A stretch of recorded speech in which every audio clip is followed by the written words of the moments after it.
তো বন্ধুরা প্রথমে ভিডিও দেখো, দেন এর ফানি কমেন্ট পড়বো। So let's go. ভালোবাসার বন্ধন অটুট থাকুক।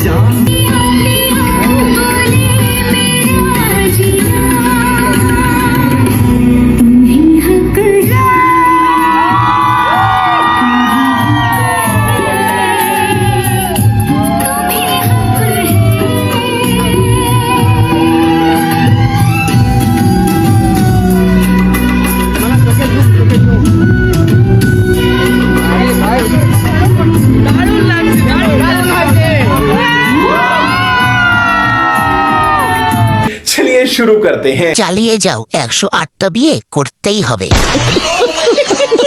অভিনেত্রী তো, তাই অভিনয়টা একটু ভালোই পারে। প্রথমবার কারো কান্না দেখে আমার এত হাসি পেল। একেই বলে আসল অভিনেত্রী, যে বিয়ে আসরে কেঁদে পরকে ইমপ্রেস করছে।